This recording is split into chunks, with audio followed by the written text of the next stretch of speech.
queria que você explicasse o seu post que você fez, que causou bastante polêmica. Explico. Né? E aí depois eu já abria para o diálogo com o Júlio, que escreveu um texto que eu achei muito bonito. Sim. E você escreveu também. Também achei muito bonito, Julian, e te agradeço pela carta aberta.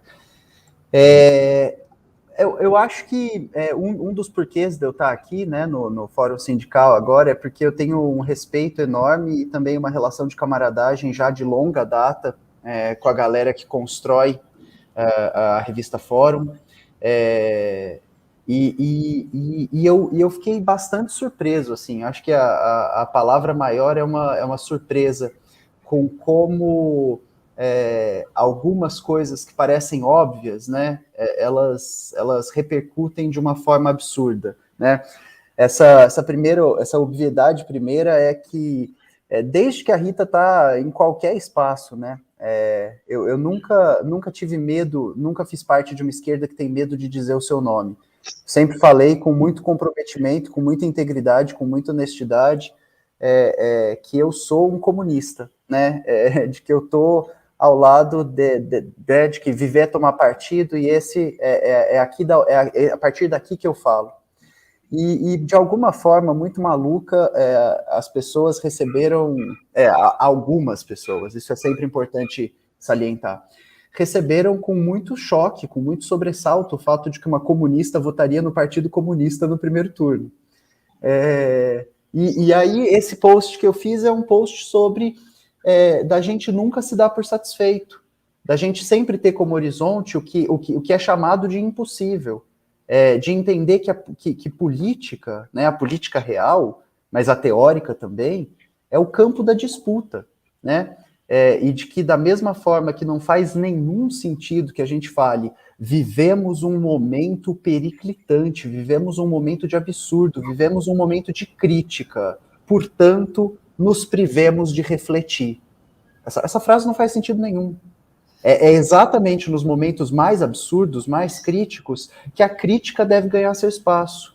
É exatamente nesses espaços que a gente tem que estar aberto, né, para discutir, para debater em especial, porque a gente vive um tempo marcadamente de apagamento das diferenças.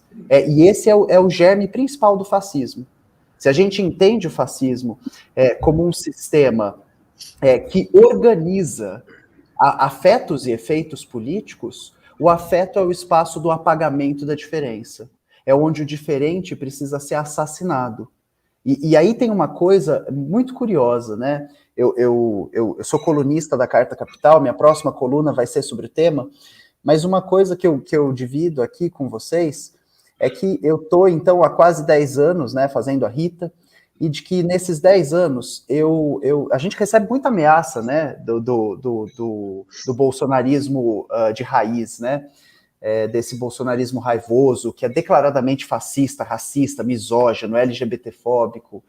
Só que tem uma coisa curiosa na minha trajetória, né, ameaças declaradas, assim, com descrições de crueldade, de como eu seria estuprado e assassinado, eu recebi 2 vezes na minha vida. Uma, quando um famoso blogueiro bolsonarista usou um vídeo da Rita que discutia uma declaração absurda do Ricardo Vélez sobre gênero. Esse vídeo da Rita é um Rita em 5 minutos, ele se chama Gênero e Natureza. E agora, né, por uma parte da militância do PT, né, e depois alguns amigos que estão muito mais inteirados sobre o funcionamento, né, da divisão de tarefas e tal, me mostraram que muitas das páginas que estavam incitando ódio eram páginas da construção, né, o que pertenciam a pessoas que estão diretamente ligadas à construção da campanha. E aí a gente tem um problema muito grande, né, porque a gente tem um pronunciamento, né, uma declaração do Lula que fala sobre uma transformação do Brasil, que fala sobre em fazer tudo outra vez, que fala sobre ter uma prioridade, né, de não ter tempo a perder para brigar, brigando e odiando, né, mas convergindo e conversando. Mas parece que a militância não está na mesma nota que o presidente Lula. Então, acho que esse foi um grande choque, assim, de passar pela coisa. E o post em si foram 2 stories falando, né, que eu tenho muita crítica, e assim, fere a minha existência. Eu não vou pedir voto para Geraldo Alckmin. Eu que vi professor tomar bala de borracha, eu que vi secundarista tendo a tropa de choque incitada sobre essa galera, as escolas sendo fechadas, dinheiro da merenda desaparecido. Eu não vou pedir voto para o Alckmin. Eu me recuso a isso. Num cenário absurdo em que Bolsonaro começasse a crescer nas pesquisas, a gente mudaria a nossa estratégia na hora, a nossa tática, né? Mas nesse cenário agora, fere a minha existência. Eu não serei eu quem pedirá voto para Alckmin em primeiro turno. Em segundo turno, quando a chapa for uma chapa para vencer o Bolsonaro nas eleições, não há dúvida de que a gente vai estar ao lado da chapa, como sempre estivemos, né? Tem vídeo de 2016 da Gleisi Hoffmann falando da Rita, parabenizando a Rita por ser uma petralha roxa, né? Eu nunca estive distante do PT, muito pelo contrário, né?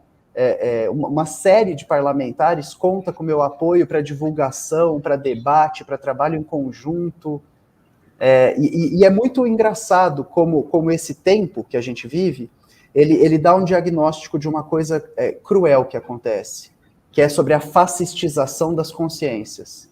Então, quando a gente chega nesse lugar, onde a diferença precisa ser apagada, né, onde um posicionamento à esquerda do que está acontecendo, né, um posicionamento que não está disposto a compactuar sem crítica com o que está acontecendo, um posicionamento que não se pretende acrítico, ele é rechaçado com ameaça de estupro e morte.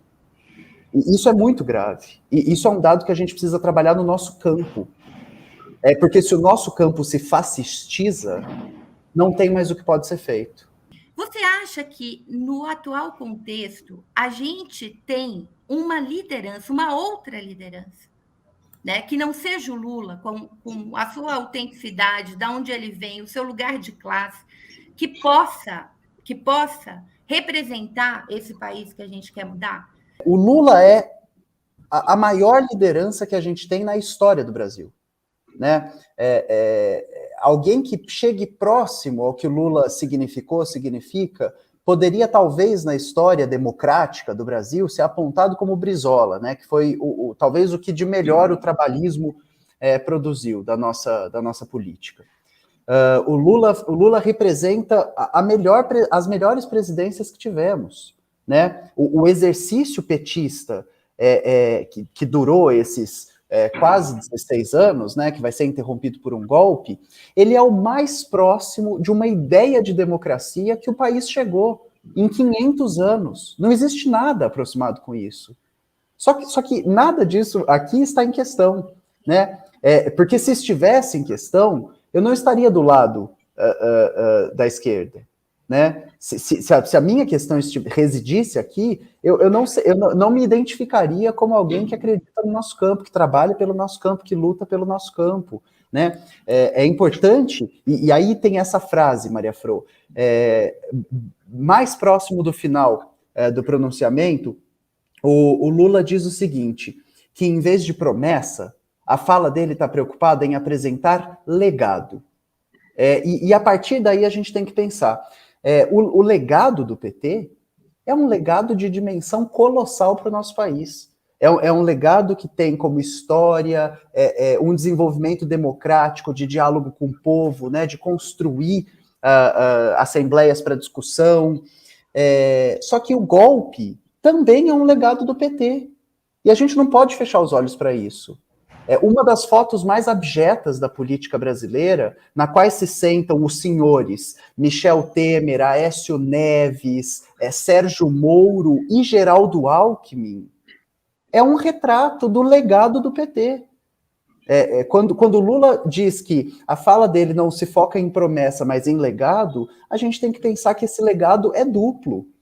Que existe todos os programas sociais que fizeram com que dezenas de milhões de pessoas saíssem da pobreza e que nos entregaram um golpe institucional, nos entregaram um golpe parlamentar. E que quando esse projeto de gestão da política nacional encontra o seu limite, e quem governa o país verdadeiramente, materialmente, decide que não está mais bom para eles, o golpe é dado sem crime, numa presidenta sem crime, que agora é inocentada. O Lula é preso de forma equívoca, contrariando toda a possibilidade formalista do direito. E depois ele é inocentado. Então, a análise do discurso, ela não é apenas o que está sendo dito, mas ela é também o que é feito. E se a gente ignora a materialidade das coisas, se a gente esquece que quem detém o poder é quem detém o poder material, a gente não faz análise, né? E entender que existe um limite colocado. O limite é, o jogo pode ser jogado até quem é o dono da bola decidir que tá bom para ele ou para ela. A partir daí não tem mais como jogar o jogo dentro da institucionalidade. A partir daí a gente precisa de mobilização e construção de poder popular, né? A jornada do PT é uma jornada maravilhosa dentro das possibilidades que estavam colocadas. Mas por que é que a gente não conseguiu povo na rua para barrar o golpe na Dilma? Por que a gente falou com tanta convicção que os fascistas não passarão e eles passaram? Por que a gente bradou com tanta certeza que não ia ter golpe e teve? É porque esse legado, ele também deixa um legado de despolitização. Por que a periferia não votou no Haddad? Por que a periferia votou no Bolsonaro? Então, tudo isso também é legado do PT. Só que é o legado negativo, né? Dialeticamente, a gente tem que olhar para as duas partes. É o melhor governo que foi feito durante a democracia nacional e ele está repleto de apontamentos críticos que têm que ser disputados à esquerda, que não podem ser disputados à direita, né? Então, eu acho que esse é o primeiro ponto da minha fala. Que a minha análise ela está absolutamente centrada também numa dessas falas conclusivas do pronunciamento do Lula, que é quando ele diz que essa fala não se pretende apresentar nenhuma promessa, mas um legado. E aí a gente tem que olhar para esse legado da conciliação, do acordo, né? E a gente não pode aceitar. É inaceitável que a gente diga que agora Geraldo Alckmin é nosso camarada, sendo que até 2018 a gente o chamava de fascista. Então, o que é isso, de se aliar com um fascista para derrotar outro? O Lula tem 76 anos de idade. Deus permita que ele viva muitos mais anos. Mas qualquer coisa que acontecer com o Lula, o presidente do país será o vice. E aí a gente não pode abraçar essa chapa de forma crítica. Sob hipótese alguma. A gente tem que apontar para essas contradições. Senão a gente deixou de discutir. Né? Senão a gente está tratando política como se fosse time de futebol, para quem a gente torce. E a gente tem que torcer para a vitória da classe trabalhadora organizada. Qual a melhor forma de incidir para que o futuro governo Lula seja melhor, seja mais avançado, né? Por exemplo, nós construímos uma política LGBT no governo Lula, mas, né, quando veio o governo Dilma, tivemos atraso. Né? Nós queremos muito mais, né? Acho que mais, mamãe, mais, eu quero mais. Eu acho que essa nós temos muito acordo no diagnóstico. Acho que todos que estamos aqui nesse debate, com o que Guilherme faz. A questão é o que fazer com esse diagnóstico. Eu acho que a nossa divergência está aí. Não me parece que... qual é o projeto, além da autoconstrução que é legítima, de um partido ultraminoritário, traz a candidatura da Sofia, do Leonardo Péricles ou da Vera, né? PSTU, PCB e o P. O que eles trazem para o debate? Acumula o quê jogar água nesses 3 caminhãozinhos? Talvez você não tenha percebido o teu tamanho e o impacto que teria a tua declaração, né? E enfim, queria que você pensasse um pouco por que votar no Lula e vir para a campanha do Lula, tua voz será amplificada, inclusive nas críticas, do que ficar por fora falando, no primeiro turno eu não vou votar. Mas é uma diferença tática que eu queria conversar com você. Não tem como o Lula acabar com esse 95 se a gente não tiver 350 deputados. Não tem como a gente não assegurar que vem um novo golpe se a gente não eleger na esquerda 180 deputados. Para mim, neste contexto que a gente está vivendo, a principal eleição é a do Congresso. E a galera fica muito na eleição presidencial e não olha, não faz conta. Começar do fim para o começo, né? Esse ponto que a Maria Fro traz é de que a gente tem que estar focado de que os nossos esforços principais são sobre a ocupação do legislativo também, né? De que o executivo ele tem um papel primordial na execução das políticas públicas e na formulação dos ministérios que vão ajudar nessa formulação e nessa execução de políticas públicas, né? Então, a nossa cobrança com relação ao Poder Executivo é de que a gente quer ouvir o Lula falar sobre um super ministério dos povos indígenas. Essa é uma das nossas maiores necessidades. Esse é um assunto que aparece na fala dele, quando ele fala sobre soberania e preservação do território nacional. Hoje, essa é talvez uma das questões mais urgentes do nosso debate, né? A gente não pode esquecer da fome, não pode esquecer da miséria, né? Não pode esquecer que a gente está falando a partir de um país em ruínas, né? 6 anos de bolsonarismo e do golpista Michel Temer arruinaram um projeto de civilização que a gente tinha no nosso país. É um projeto frágil? É um projeto frágil. Por que a gente não fala sobre democracia, mas a gente fala sobre a tentativa de um exercício democrático, né? Por que a gente critica a ideia de um Estado democrático de direito? Porque quem mora na favela sabe que não existe, nunca existiu. Quando a PM entra atirando, quando ninguém precisa de mandato, quando as vidas que não importam são sacrificadas, a gente sabe que não dá para falar em Estado democrático de direito na periferia do capitalismo. Isso é uma ilusão, né? Não dá para falar em democracia, o Brasil é uma democracia. Não é e nunca foi. Quando a gente vê a máquina passando por cima das vidas, a gente fala, não é, né? Tem uma frase do Walter Benjamin, que é um pensador da escola de Frankfurt, que ele diz o seguinte,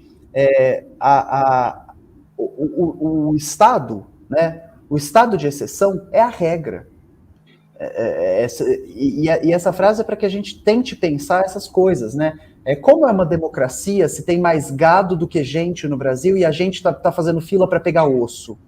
Como que é uma democracia com essa concentração absurda de terra? Como que é uma democracia quando os povos indígenas estão sendo sacrificados, os povos originários, os verdadeiros donos da terra, né? Como que é a democracia quando a grilagem, o garimpo, as madeireiras avançam sobre a Amazônia, né?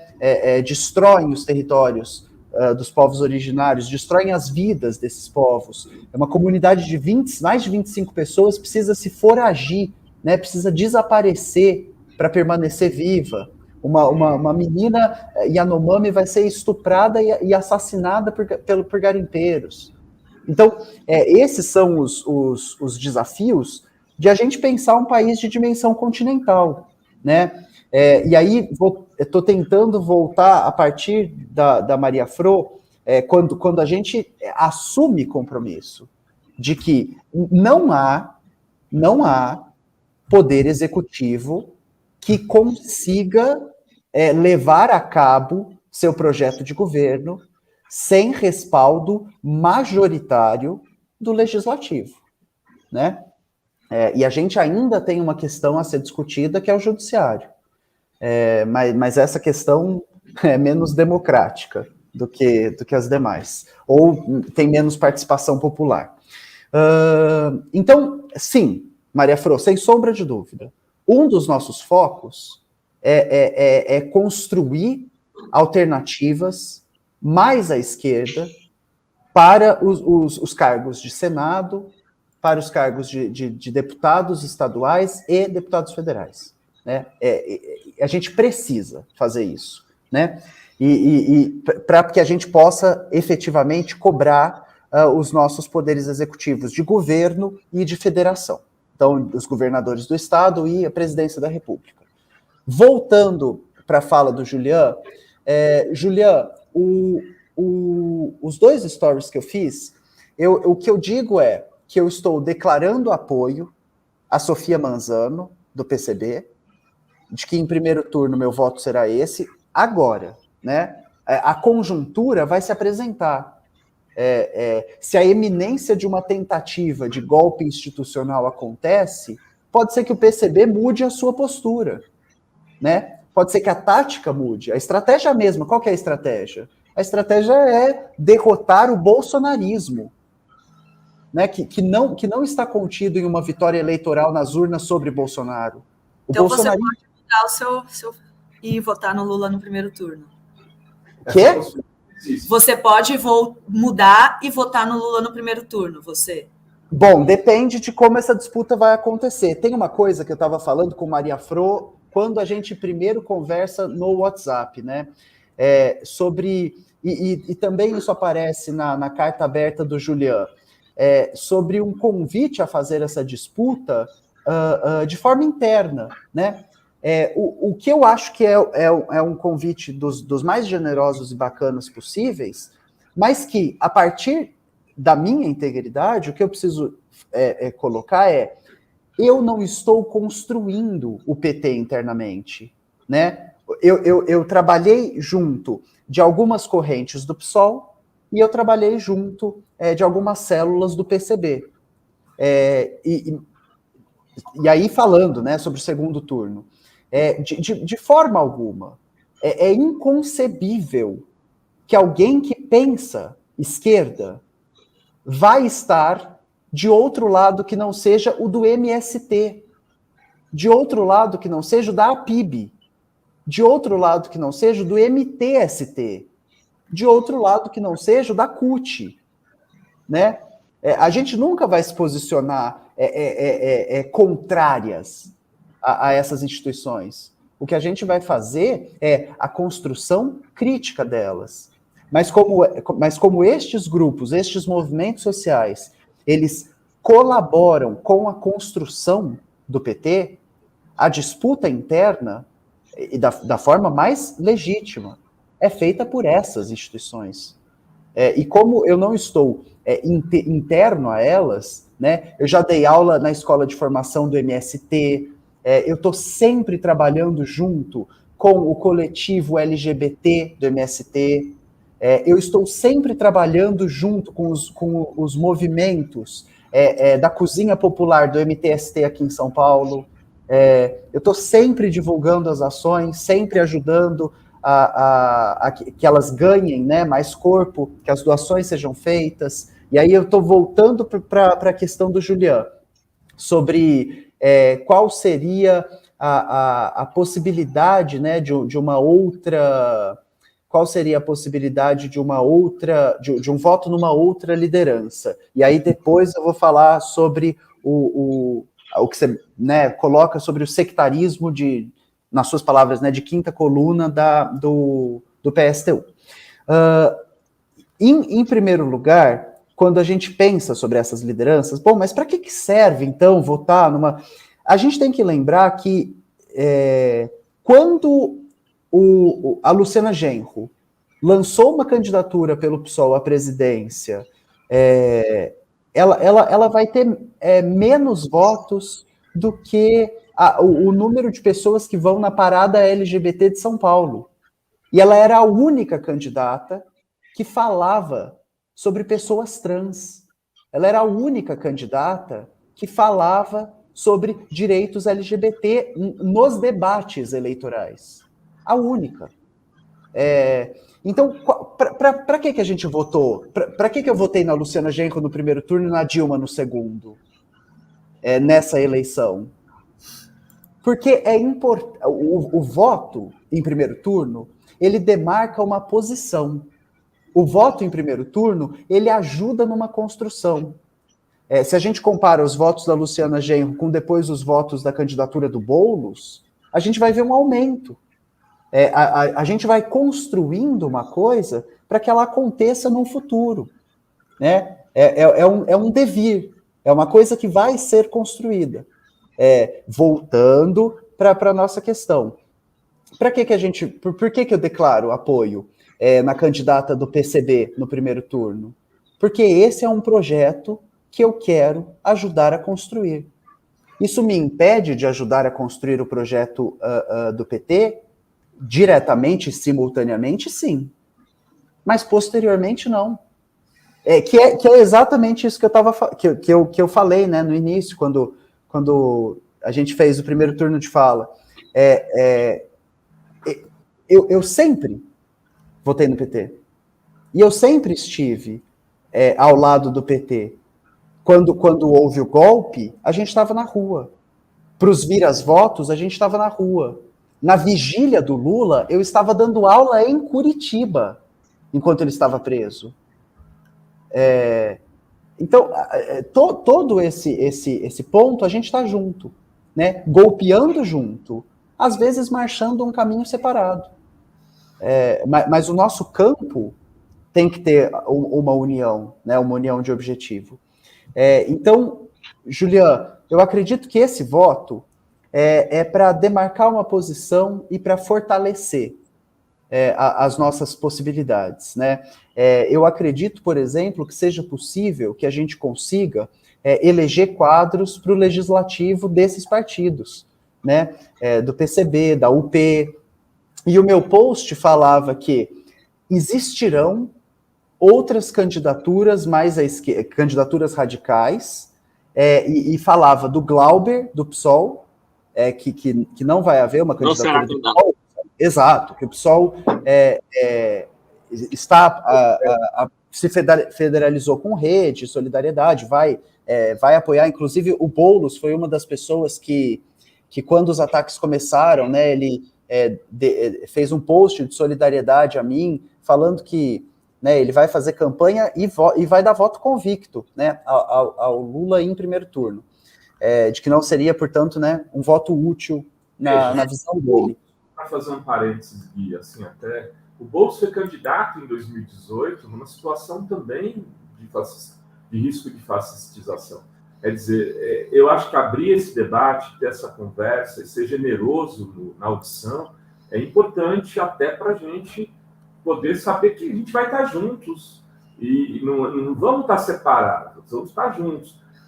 O debate, que eu queria fazer uma pergunta também, aproveitar aqui essa tua vinda aqui, porque o risco que a gente está colocado hoje, assim, eu acho que até mais grave do que o 18. Sem sombra de dúvida.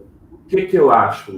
Pelo seguinte, se o Bolsonaro ganhar essa eleição, né, ele vai ter um STF dele, ele vai implementar, ele vai privatizar a Petrobras no dia seguinte, ele já está vendendo a privatização da Petrobras agora para poder ganhar caixa para fazer a campanha, né? Então, ele vai se transformar isso aqui numa Hungria, numa Polônia. É um salto no fechamento do regime, né? Mais autoritário. Autoritário total, né? E o risco que a gente tem, por que o voto no primeiro turno acaba se tornando importante? É porque, alguém falou aqui nos comentários, eles vão jogar na desestabilização do primeiro para os segundos, porque as chances são maiores de, num segundo turno, é uma eleição de 1 contra 1. Ele anular a eleição no primeiro turno, ele tem que anular de governadores, de deputados federais, de deputados estaduais. É um risco, ele não vai conseguir fazer isso se ela for encerrada no primeiro turno. Mas se ela for para o segundo, ele pode construir uma grande confusão. Por isso que talvez as pessoas estejam te fazendo esse apelo, assim, meio quase desesperado, de alguma forma, que eu vejo aqui em alguns chats. Então, estou dialogando com isso contigo, nem exatamente uma pergunta. Sim. O que eu acho que talvez... Gente, eu estou interrompendo alguém, não vi se alguém queria falar. Não, tá. Depois abre de novo para uma última rodada aqui. Tá. O que eu acho que é super importante falar é que o Bolsonaro tumultuará as eleições. independente do seu resultado, em primeiro ou segundo turno. Ele já vem fazendo esse aceno há um bom tempo, as últimas movimentações dele vão deixando isso cada vez mais delimitado,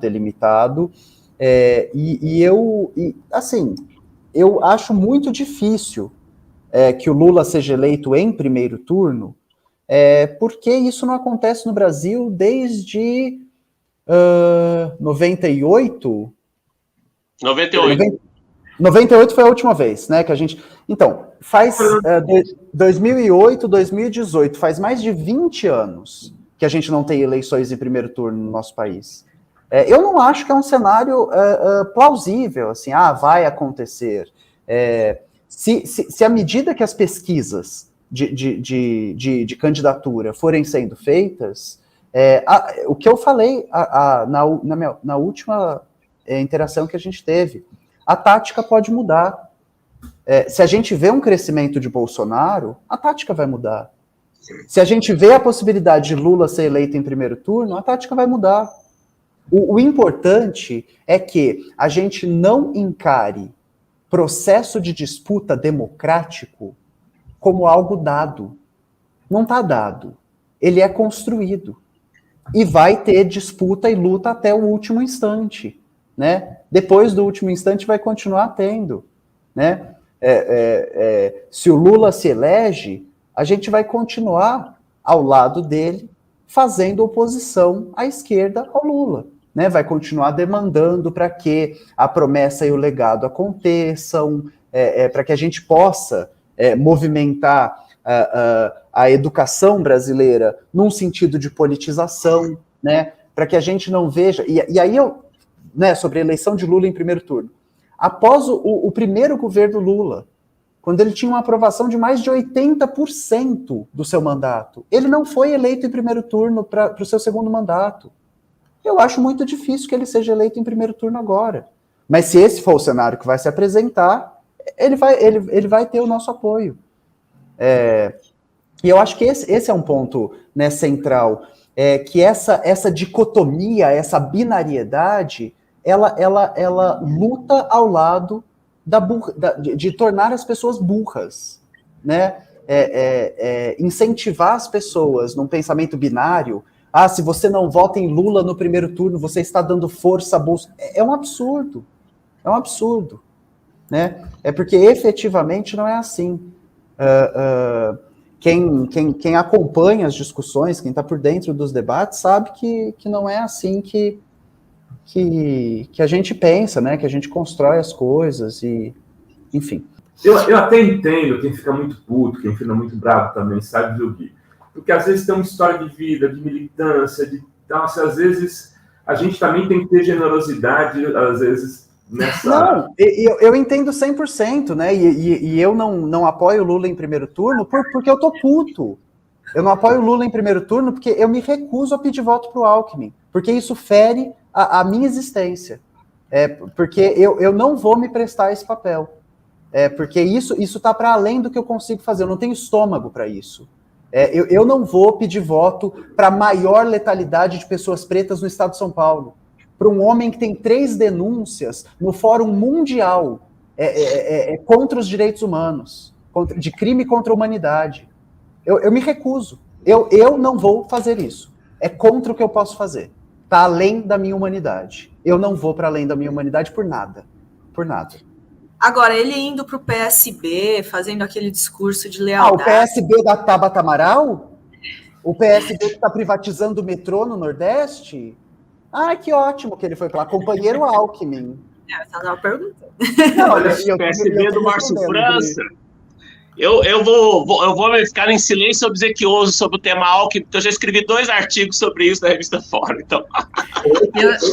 Eu tô no... Gente... Sabe isso, Júlia? Eu acho que para ganhar tem que ter o Alckmin.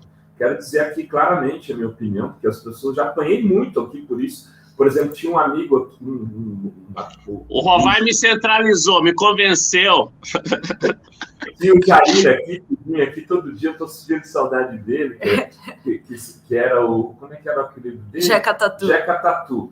Cara, ele queria morrer porque eu falava que achava que tinha que fazer um acordo com a centro-direita para ganhar essa eleição. Essa é a minha opinião. Mas será que o Alckmin é a centro-direita, Rovai? Eu acho que no espectro político brasileiro ele é, Rita. Nossa! O Gui... Eu, inclusive, faço uma autocrítica. Eu errei, e eu chamei o Alckmin de extrema-direita, e olhando hoje para o que é extrema-direita, eu retiro o que escrevi. Como diria o Fernando Henrique, eu acho que hoje... Mas é que mudou o cenário. Isso é sempre uma coisa variável, Rovai. Mas você estava certo lá. E que pode mudar, como a Rita falou. Saulo Cruz, o segundo turno será uma guerra com uma enxurrada de fake news e agressividade dos bolsominions. O primeiro já está sendo, Saulo. Melhor ganhar no primeiro turno para evitar esse risco, é isso? Não é evitar, a gente já está vivendo isso, Saulo. Eu não sei se você acompanhou o começo da live, eu contei para vocês. Eu só fui ameaçado de ser estuprado e assassinado, com a descrição de como eu seria estuprado e assassinado 2 vezes na minha vida. Quando um blogueiro bolsonarista fez uma campanha de ódio contra mim, e agora? A gente está imerso no fascismo. O projeto central do fascismo é chegar no coração e na mente das pessoas. Quando as pessoas fascistizam a mente e o coração, existe pouquíssimo trabalho que a gente vai conseguir fazer. A gente não está correndo um risco. A gente já vive o fascismo. O fascismo é isso que a gente está vivendo. Ele não aparece quando tem um nome numa placa, bem-vindo ao governo fascista brasileiro. Né? Ele acontece quando a Damares consegue tudo que ela conseguiu no Ministério da Mulher e da Família. É um dos ministérios mais eficientes da direita religiosa no Brasil. O fascismo acontece quando a gente tem o exército, as forças armadas consagradas numa santa casta, né? Que pode, e que não causa rechaço na mídia, que pode comprar prótese peniana com dinheiro público, botox, dezena de milhão de real em lagosta, enquanto o povo passa fome. Então, para a galera que fala, quem tem fome tem pressa, vocês precisam cobrar o que está acontecendo agora. Quem tem fome tem pressa. E a gente precisa apontar a contradição de que o PT não foi para os atos de rua, preferiu esperar a eleição. Não é verdade isso. Discordo, bom, né? Desculpe. Os atos não é de rua... É bem mais complexo que isso, desculpe. Bem mais complexo que isso. Julian, mas nos atos de rua nos quais eu estava, o PT não esteve.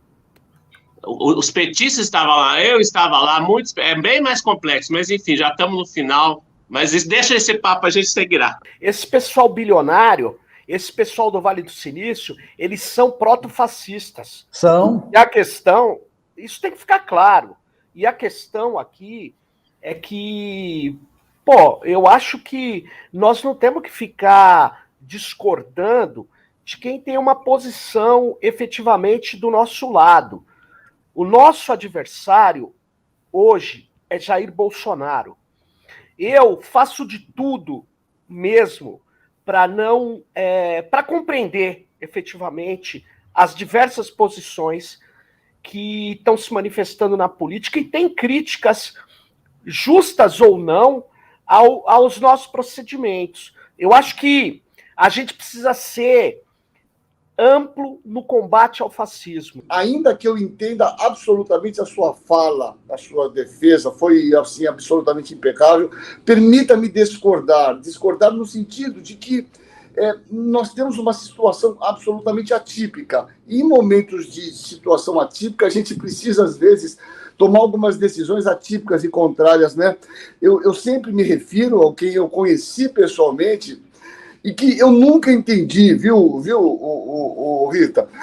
Eu nunca entendi a posição desse cara, um cara que o Getúlio Vargas entregou a mulher dele grávida, né, para os alemães, e esse cara vem e defende, na verdade, esse cidadão que entregou a mulher dele, esse verdugo, esse bandido, ele veio defender o Getúlio Vargas, e quando ele foi interrogado, ele falou, os interesses coletivos da humanidade são muito maiores do que o meu pensamento individual, né? Então ele subiu no palanque para defender o Getúlio Vargas, né?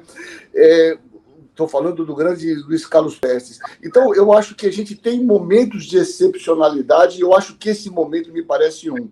nós irmos para o segundo turno com mais 30 dias de discussão, com 30 dias de agitação, eu acho que isso, e talvez isso seja um fruto de uma ansiedade de todos nós, né, desses 4 anos desse desgoverno. Então é só isso, meu caro, mas queria te falar parabéns, o papel excepcional que você faz em melhorar a cultura desse nosso país tão carente, mas eu acho que a gente não consegue organizar a população, né, para uma revolta popular em tão pouco tempo. Eu acho que esse trabalho que você faz vai render muito, já está rendendo, mas eu acho que a gente precisa do Lula. E mais, só para terminar, veja o poder que um presidente tem, Rita. Veja o que esse Bolsonaro conseguiu fazer, a destruição que esse cara fez. Então, eu acho que esse tem que ser o nosso pensamento. Um presidente tem muito espaço para mudar muita coisa, né?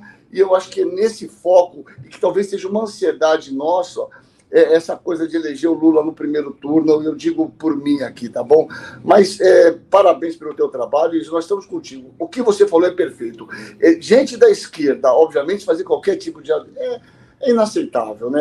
A gente não combate o fascismo com o fascismo, e eu estou em qualquer situação sempre com você, tá bom, meu caro? É isso aí, vamos junto. Sérgio e Caseiro, prazer conhecer vocês, poder conversar com vocês. Dria já assistia, Maria Fro é minha prima, a gente vai sair para beber qualquer dia desses, Rovai ainda não tinha batido papo, e Juliana também é prima porque estamos no mesmo campo, então não conta. Mas foi um prazer estar aqui com vocês, foi um prazer poder conversar, debater isso com vocês. Fiz questão, né, essa é a primeira vez, né, que a gente está falando sobre isso, fiz questão de que fosse aqui, junto da Fórum. Também queria ter falado com o Breno Altman, mas não consegui bater a agenda ainda para isso. Enfim, queria só agradecer pelo espaço, pela escuta. Concordo muito com o Caseiro de que a gente depende, né, a gente conta com Lula, mas que Lula é um agente político para ser disputado, né? De que a gente não pode contar com ninguém de forma crítica, e isso é o fim da política, né? De que a crítica morra é o fim da política. E espero, né, as cenas dos próximos episódios, nenhuma posição é definitiva. Queria eu ser grande como Prestes, mas não sou. E agradeço muito pelo convite de estar aqui, foi um prazer imenso. Prazer. Guilherme, olha, queria te agradecer em nome de toda a comunidade da Fórum. Foi muito bom estar contigo aqui. Também sou teu fã, queria dizer isso, né, aqui na tua presença. Acho teu trabalho brilhante, de todos os que fazem trabalho pela esquerda, assim, eu acho que é um dos melhores, se não o melhor. Isso aí. E precisa ser respeitado. Te trazer aqui e poder contar com essa nossa comunidade. Teve gente que discordou, mas isso é do jogo, mas a nossa comunidade cada vez me dá mais orgulho, porque ela está disposta a debater e construir conhecimento e cultura e tomar decisões e construir consenso juntos. A gente vai continuar aqui, né, com o Sérgio e com o Caseiro. Eu vou abrir um espaçozinho para a Fro e para o Júlio se despedir também. Quero dizer que eu e Serginho, a Rita já está convidada e Guilherme já está convidado sempre. Vamos derrotar o fascismo na quarta-feira, dia 18 de maio, Caxiri Chopp, um livro meu e do Sérgio Amadeu, onde a gente, pode voltar para mim, onde a gente faz 3 coisas. Explica o que é fascismo, explica por que o que a gente está vivendo é fascismo. Depois a gente fala do território da disputa do fascismo, e a gente mostra que esse território é digital hoje. E no terceiro capítulo a gente explica como derrotar o fascismo no território digital a partir da nossa experiência e da nossa pesquisa, enfim. Como é que compra isso, Rovai? Quero comprar hoje, agora. Tá na Amazon, tá nas editoras, Peneta. E, Júlia, você tem que ir no lançamento. Isso é importante. Eu não sabia do livro, poxa, não sabia. Olha aí, tá aí. Vou divulgar. Um minuto para cada um, para a gente liberar o Gui, para ele poder ouvir a despedida de vocês, para a gente continuar com o Serginho e com o Caseiro. Legal. Fro. Vai lá, Fro. Gui, querido, beijo grande. Não liga para essa doideira, não. Assim, a galera vai também repensar, e você também, eu tenho certeza. Quem quiser ver o Gui, gente, a gente fez uma entrevista com o Gui no Fórum Sindical e a Sinara também fez. Então, aqui na playlist tem Gui conosco o ano passado, durante a pandemia. Um papo mais tranquilo, menos sofrimento, né? E, claro, vejam o Tempero Drag, que é o melhor canal ever, né? Para a gente aprender política marxista, né? Conceitos de consciência de classe, luta de classe. O Gui é foda, ele é muito bom. Fro. E obrigada, povo. Adorei a conversa aqui. A gente está acelerando aqui porque a gente tem que ir para o hospital daqui a pouco. Julian. Não, rapidinho também, deixar um beijo para todos. Gui, estamos juntas, também sou das letras, também estamos juntas, tá? Depois eu quero te fazer um convite para dar uma aula para a gente da Fundação Perseu Abramo, tá? Um beijo, obrigado, Gui, obrigado, Rovai, Serginho, que saudade, Caseiro. Tchau, Fro. Valeu, Julian, valeu, Gui, valeu, Fro. Obrigada. Beijo.